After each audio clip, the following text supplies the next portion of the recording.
Most everybody knows me, but I want to introduce myself. My name is Gene Cleckler, and I am a counselor here. What I'm going to do this morning is the lecture I'm going to give. Well, it's going to be a lecture and a slide, and I hope you'll ask some questions if you got any questions. It's going to focus mainly on alcoholism and drug addiction and the effects that it does on the body.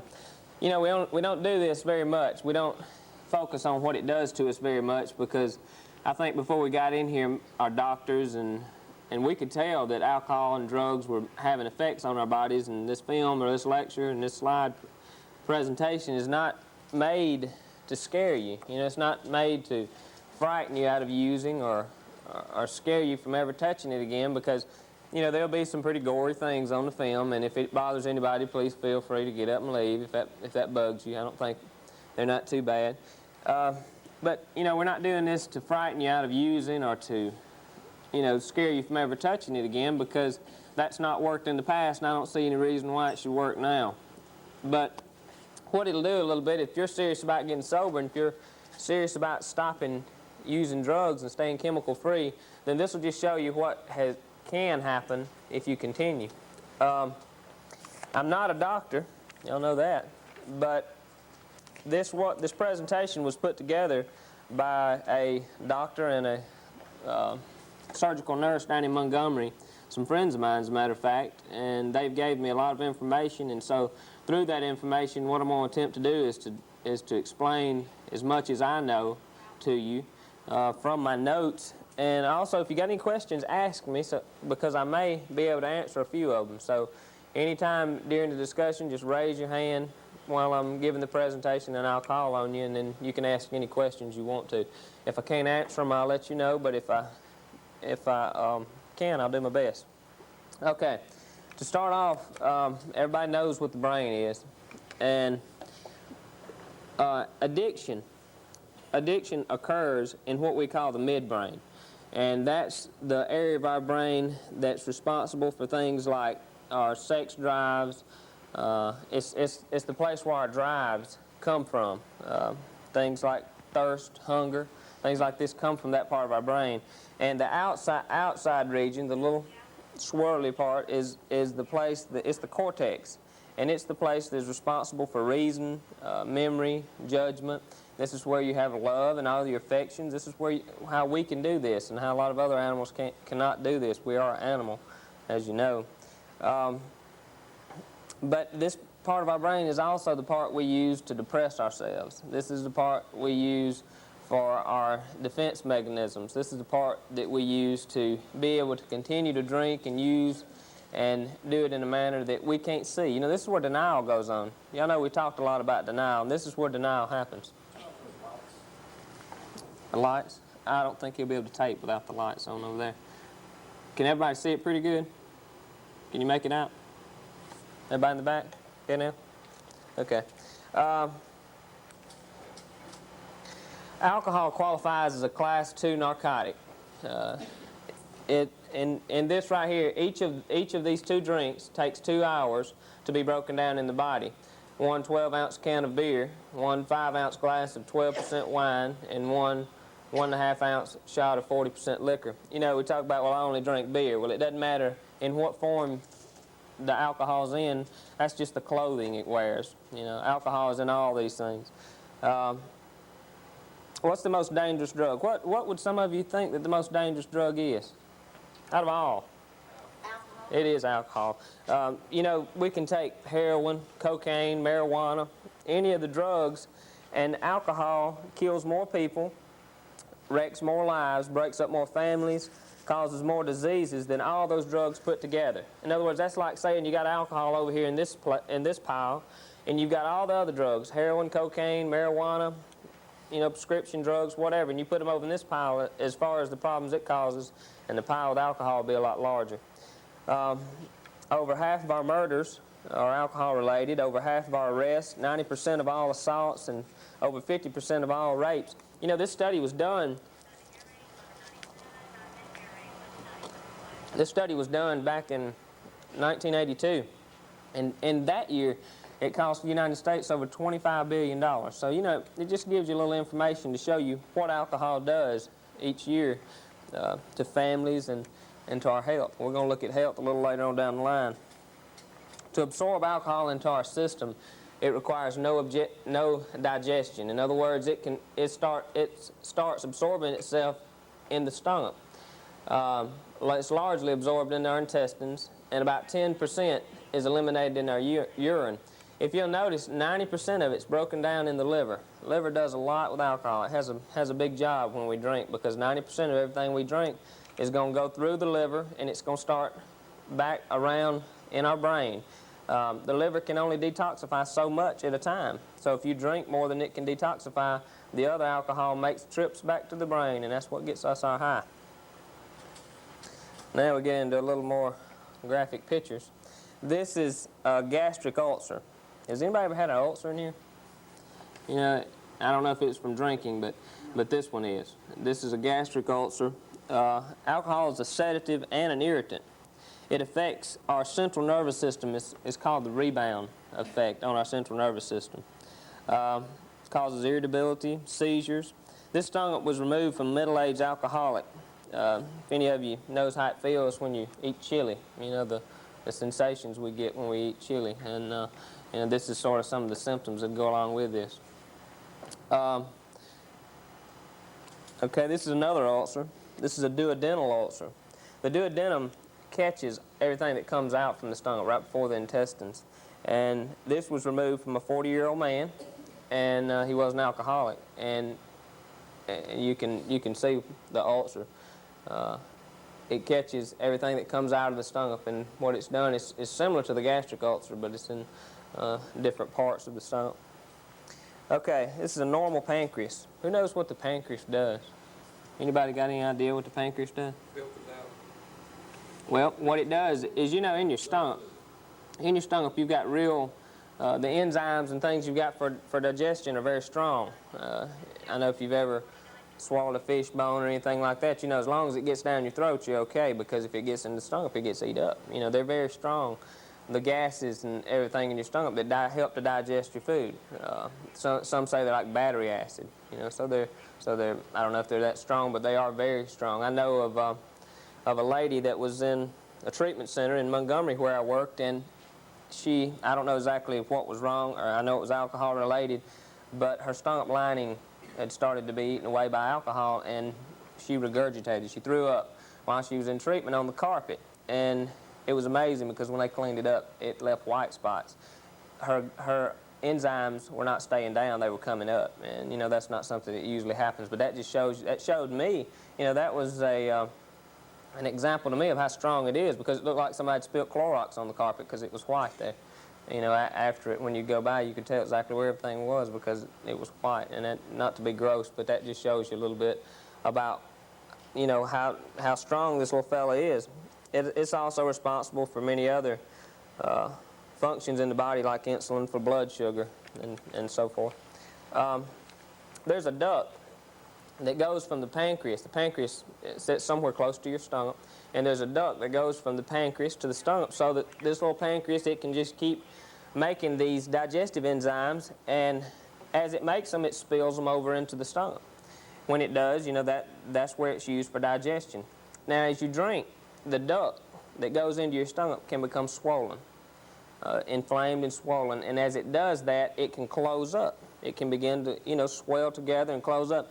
And if it does that, the pancreas keeps making the enzymes. It never stops making them. This is a process that goes on all day, every day. It continues to make those enzymes to digest your food. And just because the duct swells up, the pancreas does not stop making or stop doing its job in the body. So if this happens, what's going to happen to those enzymes?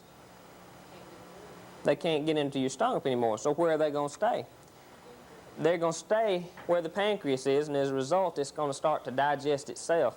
And that's, if you've ever heard of acute hemorrhagic pancreatitis, and that's what happens. It starts to digest itself, and it eats itself away. It's kind of a morbid thought, but it does begin to just digest your own body is what happens.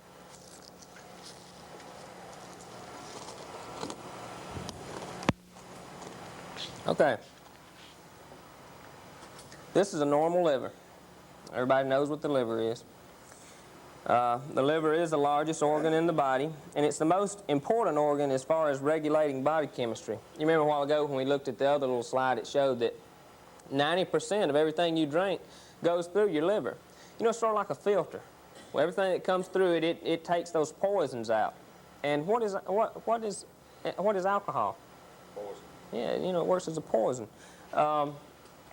It detoxifies, it removes those poisons from our system. It's also responsible for a lot of other things like clotting for the blood. Here's a cut section. Now I want you to notice on the cut section how blue, and just notice the coloring of it. Look at it real good, because I want you to look at the liver and look at the way it looks, because we are going to look at some damaged livers, and I want you to kind of be able to see the difference. I don't think you're going to have much trouble though.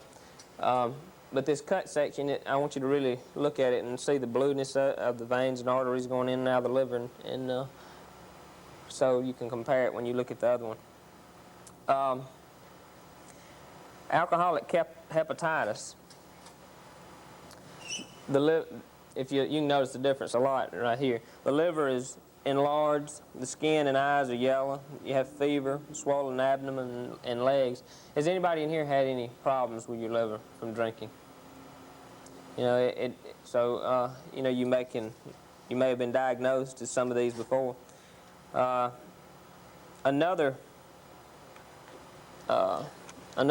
damage that alcohol does to the liver is called fatty liver, and this is infiltration of fat within the liver. Both of these, the alcoholic hepatitis and the fatty liver, if you continue to drink, you know, if you're diagnosed this way, and many people are diagnosed as having this, and what, do they stop? Do they usually? Not many times. You know, many times if we're drinking addictively, you know, this is not going to stop us, because what will we start doing? What will we do? We'll rationalize, well, that's really not this, you know, that's really not the reason, that's really not, you know, that doctor don't know what he's talking about. I had so-and-so, or I had, you know, we look for excuses, and by those excuses it allows us to continue to keep drinking. And if you continue to drink on the fatty liver or the alcoholic hepatitis, it's going to do one thing, and that's turn into cirrhosis. Cirrhosis of the liver does not repair itself. Fatty liver, alcoholic hepatitis may do that. You know, it will repair itself, but cirrhosis will not. Cirrhosis, once it's started, you know, it does not repair. This whole liver, you know, the whole liver, what it does is it lays down a rough, fibrous form of scar tissue. And a friend of mine took this liver out of a man. He worked with him in autopsy because the man did die, of course. And he said it did feel sort of like a football, you know, and that's kind of comical in a way, but it's not, because it's real serious. You know, it lays down that thick form of scar tissue, and it's kind of morbid. Both alcoholic hepatitis and fatty liver will progress to this unless you stop drinking. Yeah. Is alcoholic, you say alcoholic hepatitis liver, that's one kind of liver, is that something you can be born with, or I mean, how do you detect something like that? Well, you know, John, I'm not really sure if you, I wouldn't think so. What we're looking at now is the result of drinking. We're looking at the result of alcohol intake. And you know, this can also happen with some other things, but right now we're just focusing right on alcohol intake. And we'll be focusing on it a little bit with drugs too, to see what using needles can do. Some of the symptoms you'll have with cirrhosis is loss of appetite, nausea, vomiting, weight loss, bloating of the abdomen, loss of sex drive, bleeding tendencies, and weaknesses. You know, like I said, you know, now not always does it just take over the whole liver like it has in this case. Many times it'll get a part of the liver, and if you stop drinking then, that part will not repair itself, although you've got a large liver. And you know, so if any of you has ever been diagnosed as having cirrhosis, don't let this bother you that much. I don't want you to get upset about it, but this is just to show you where it can go if you continue drinking. It will take over your whole liver. This is a cut section of the same liver. Remember, some of you look a little bugged, so if this bugs any of you, feel free to, you can get up and walk out if you would like. But this is, like I said, this is a cross section of the same liver. And if you'll notice, that's the reason I wanted you to notice the normal liver and look at the differences. There's a lot of difference. It has an astounding effect on your liver. Okay, now there's the cirrhotic liver. Having cirrhosis of the liver not only causes problems there, but it starts causing problems in other parts of your body. And let's look at a few of those. All right, one is that the cirrhotic liver's resistance to the blood flow can cause. Have any of you ever got varicose veins? Most of you probably won't own up to it. But, you know, varicose veins in your legs, you know what that is. Okay, this is your esophagus. And due to the cirrhotic liver's resistance to blood flow, you can get just like varicose veins in your esophagus. And you know, you'd think, well, that's not that big a thing. But it is, and I want to show you why, because many times drinking, we do what I call praying at the porcelain altar. Any of y'all ever prayed at the porcelain altar? You know, you know what I'm talking about? You know, we talk to Jesus on the big white telephone. Oh, Jesus, you know, we in the bathroom at the toilet, if some of you can't grasp what I'm saying. But doing that, you'll get a thing called the dry heaves. I know none of you have ever had that. But, you know, doing that, if you do have any liver damage, cirrhosis, and you do have this esophageal varices, or the varicose veins in your esophagus, something can happen. You know, your esophagus can split, or those can begin to bleed. And have you ever thought where your esophagus is? You know, you ever thought about that? Where does it go? Where is it at?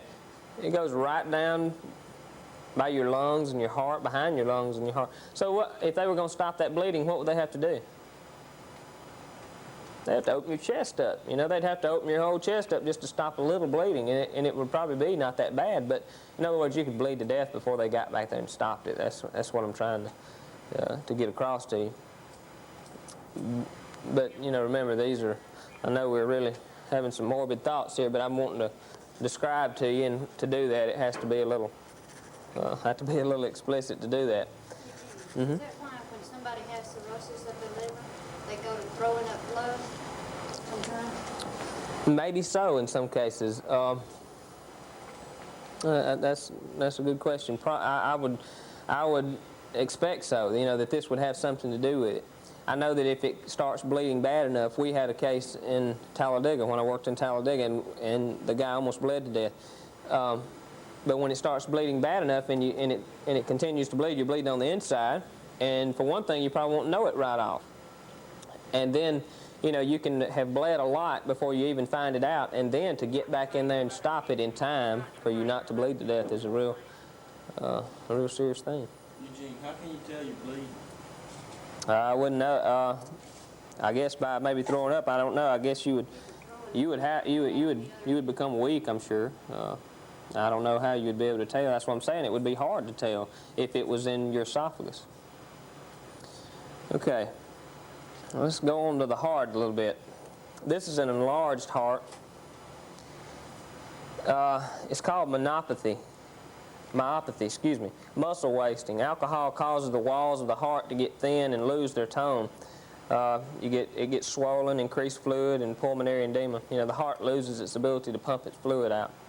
The walls of it get so thin, and it starts building up fluid and collecting. And then in the lungs, alcohol causes problems with what is known as lumbar pneumonia of alcoholics. You know, your white blood cells help to fight off your disease and fight off things in your body like pneumonia and things. And when alcohol causes what's known as a bone marrow depression, it's lowered levels of white blood cells and a higher risk of infection. And therefore you can't fight off things like this that you would normally be able to do. I'll give you a little test. See if you can figure out what this is. Mike was the friend of mine that helped put this together, and he kind of threw this one in, he said. I thought it was pretty relevant to... Brain. It is brain. It's got a lot of damage on one side of the brain. What this is now, remember I said these autopsies and things were things from Montgomery. So this is not too far away from here. This was a young man's brain. I think he was in his late 20s.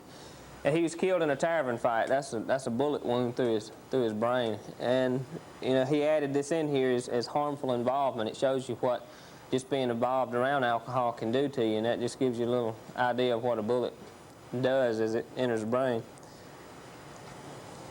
Okay, now I want to go on now from alcohol. Any questions so far on anything what we went over on alcohol?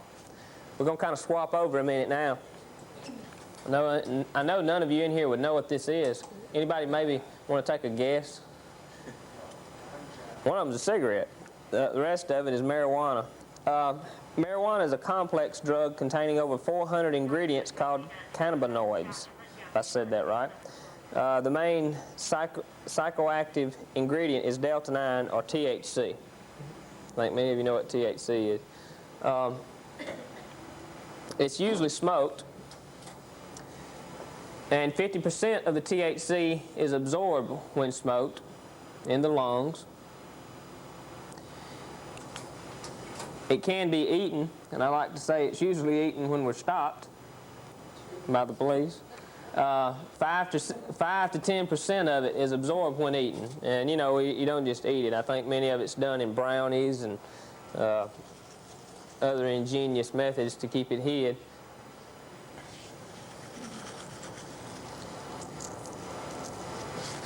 Marijuana is a relatively new drug.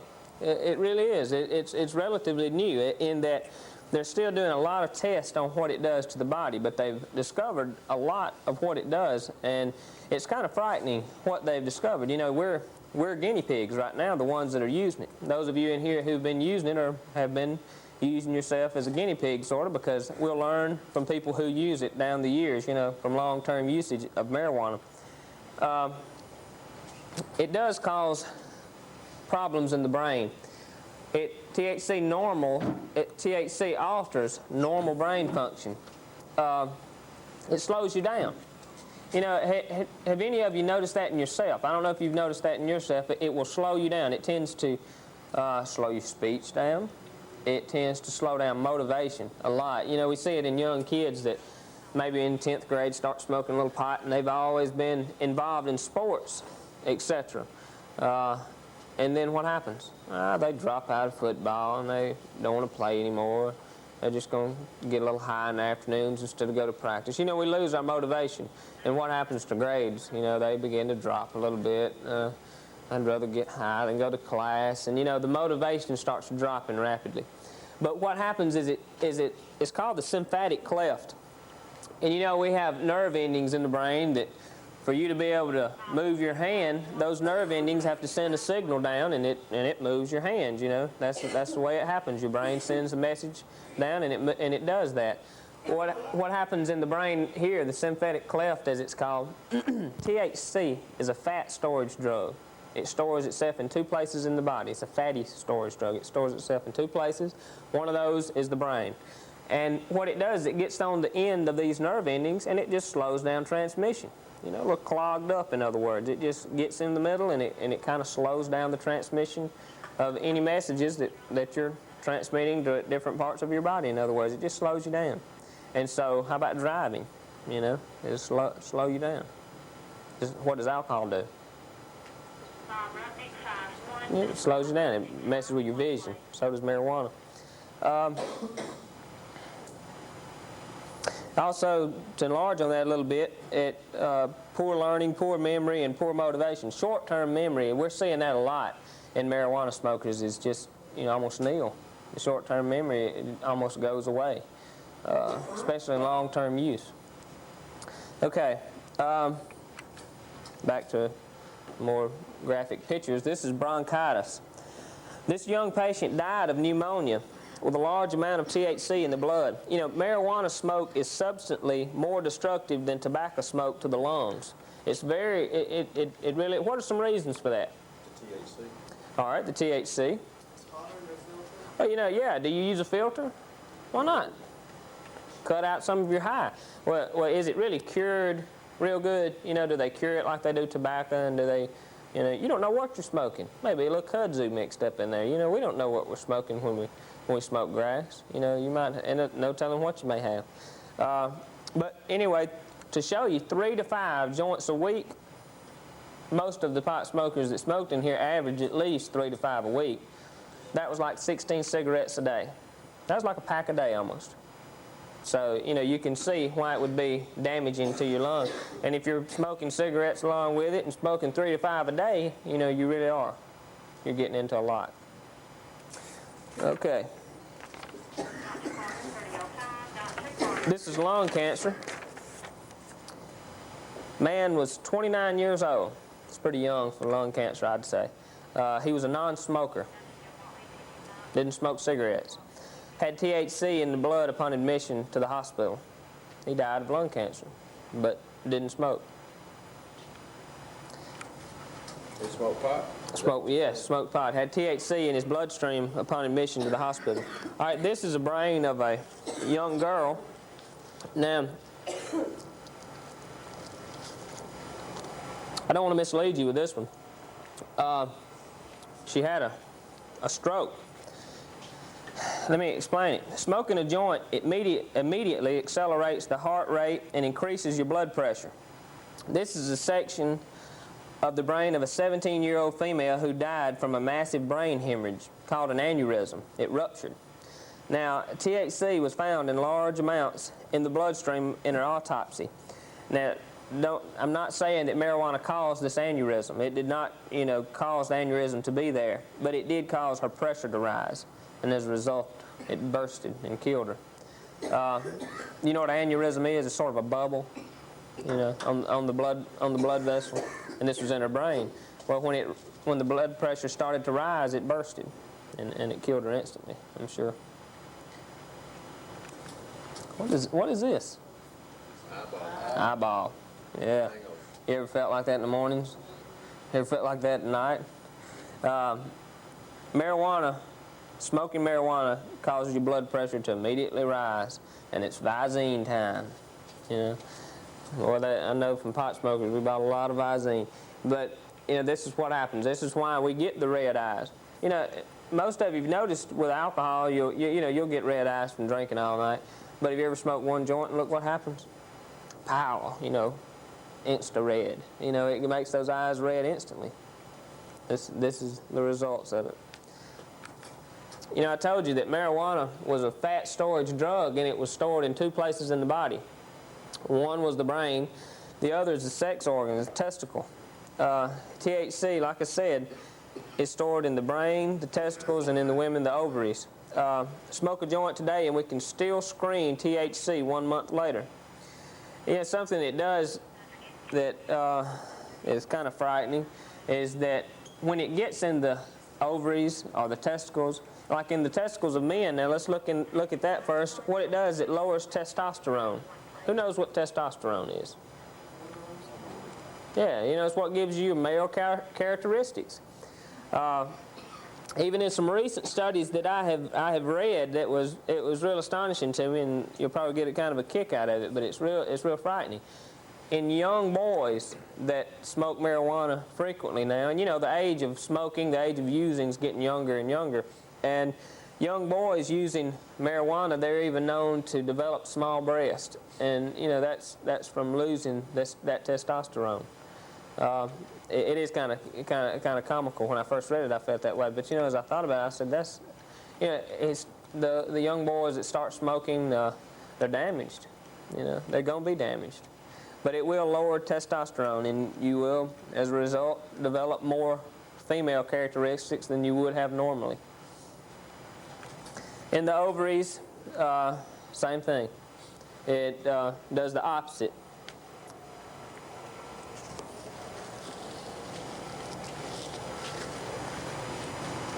It lowers the female hormones, and as a result, you don't develop, you know, especially in young girls. And it was saying the same thing in the article that I read. Doesn't develop as normally as you would. Now, the next one gets a little more graphic again. Who knows what this is? Yeah, he didn't have belt? He didn't have many of the modern day needles and things, did he? He just, A rubber band and a pacifier. yeah, he needed to fix. Do you think this is very sterile? No, not at all. This is narcotics injection paraphernalia. It's not what you call the most modern. Like I said, I think he's got him a Coca-Cola stopper and a hairpin to heat his junk up in. And, you know, but he needed to fix bad enough, and if you need one bad enough, you'll get it. Doesn't matter how or where. You know, and this, you're going to see throughout the rest of the presentation that this causes a lot of problems. You know, it damages parts of the body just like alcohol will. The dirty needles, you know, is what we're going to start looking at. Look at what it does to the heart and different parts of the body.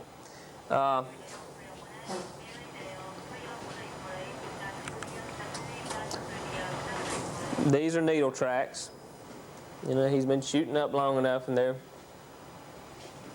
those old veins have collapsed now. They don't work anymore. He's using them too much. Now these are the same tracks, but they open them up and show you what it looks like on the inside. You know, you see on the right side, it's the old needle track scar, the fresh puncture. And then on the left side, they opened his arm up and showed you what it looked like in there.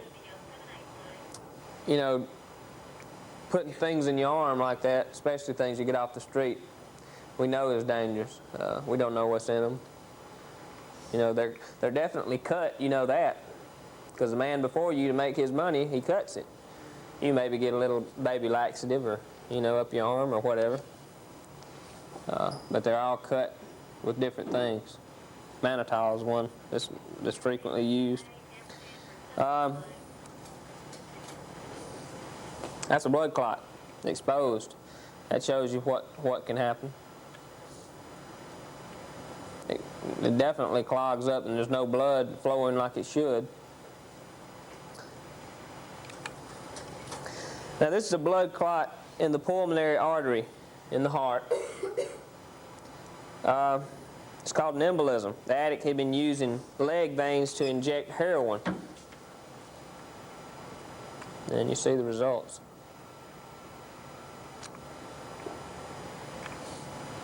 Now this is a normal heart. That's the valves. That's what the valves in the heart should look like. I want you to look at it a little bit so that when you look at the difference, you can see how much difference there is in infected heart valves. And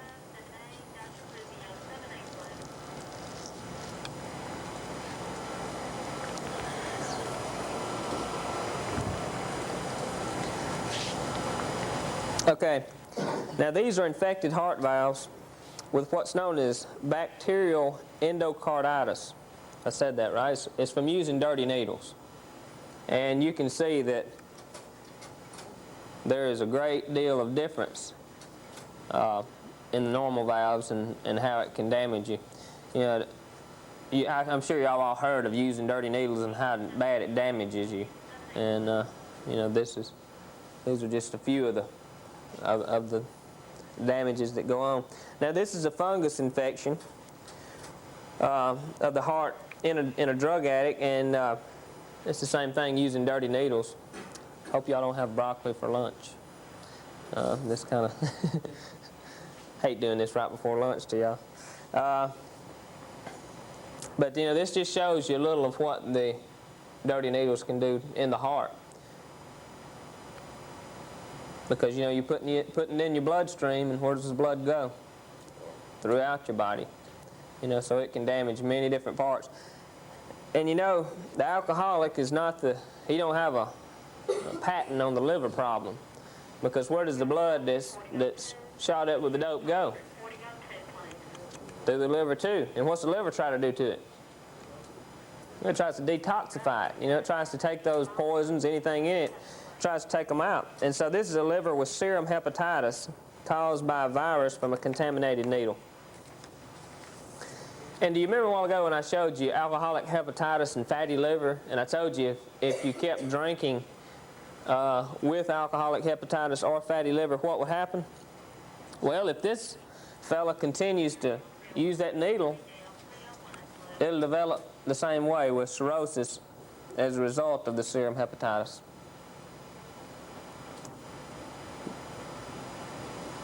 Very similar to the cirrhosis from the use of alcohol. The next one is called meningitis. This is brain, and the brain abscesses. And this is, again, from using a dirty needle. Who knows what T's and blues are? Anybody ever used T's and blues? This man is overdosed on toluene. The cause of death was pulmonary edema. His heart loses the strength to pump the fluids from his lungs, and he drowned in his own fluids.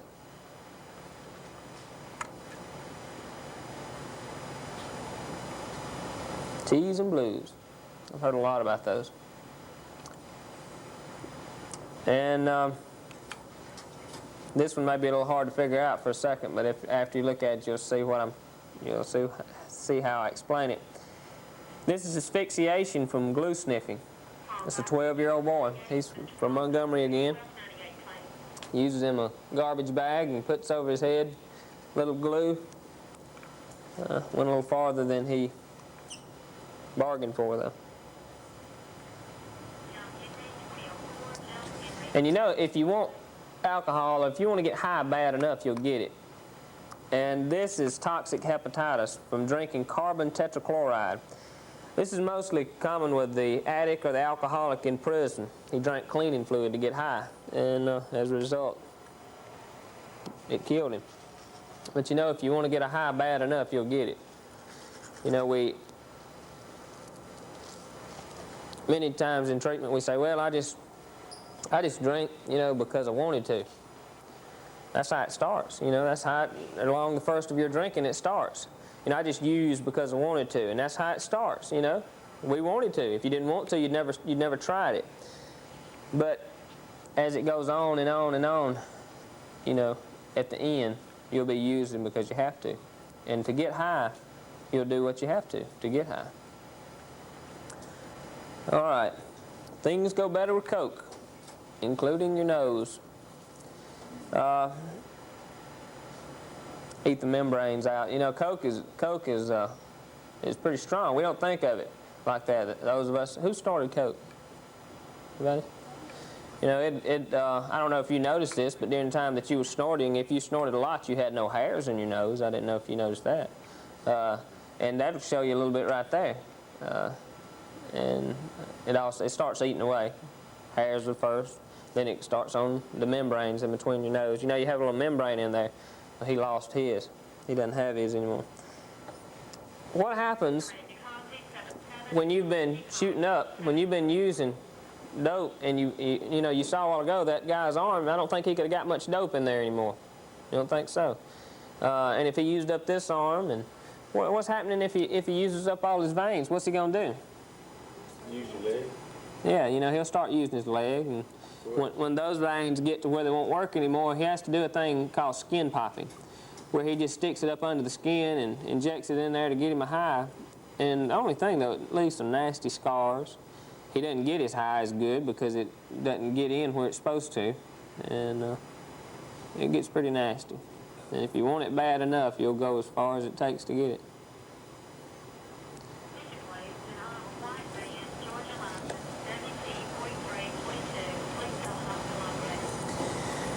You know, when you drink and when you use, it causes a lot of problems.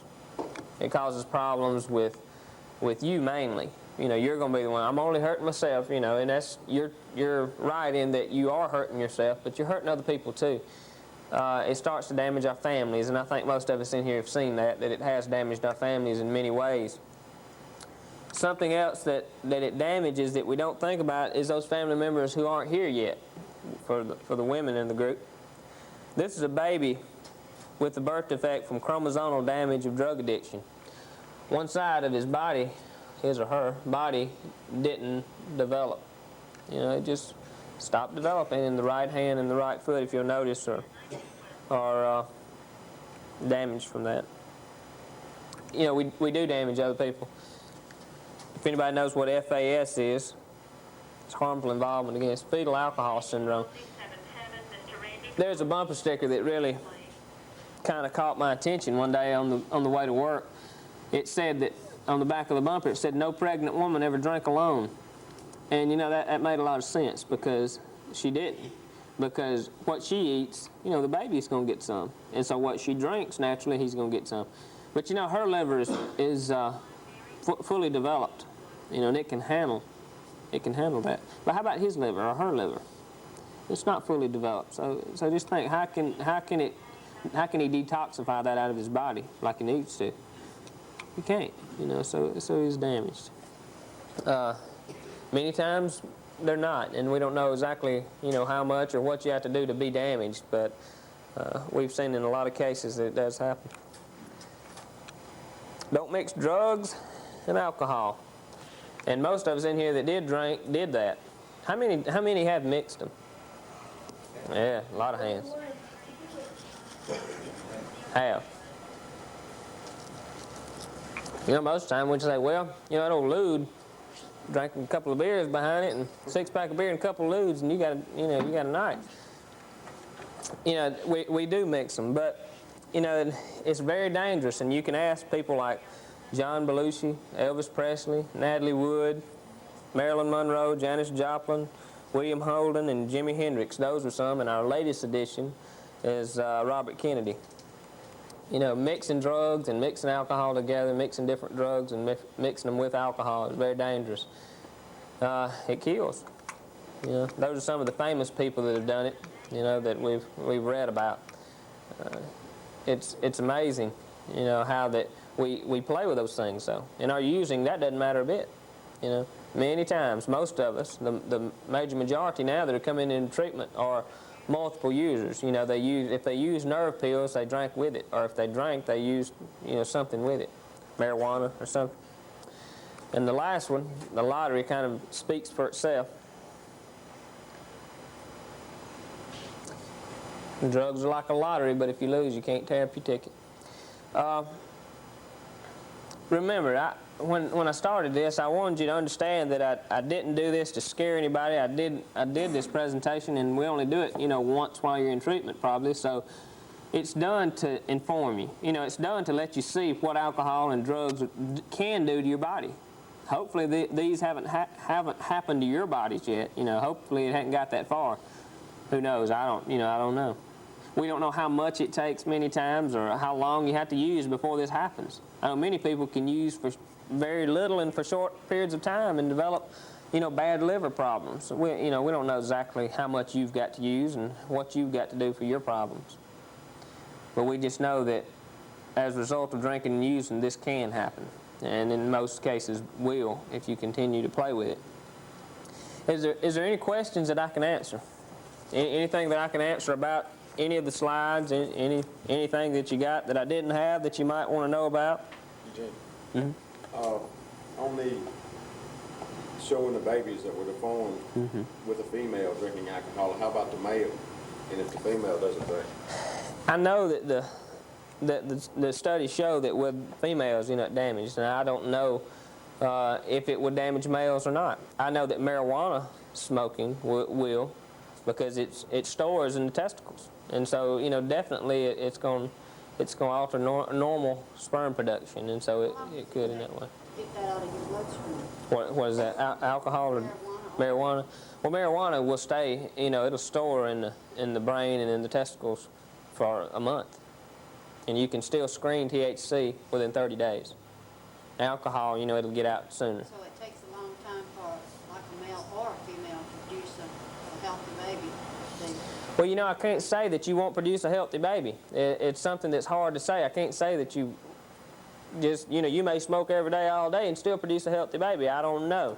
I would say that the chances are greater that you'll produce a healthy baby had you not been using and smoking. You know, they see, through studies, they're finding out that it does damage, you know, and, you know, you saw that. It damages the children in some way. Who knows, maybe we can't see that damage, you know. Maybe we just took a little something away from them that we could have been giving them. More than likely so if we've been using. Any questions? Any more? All right then. Thank you.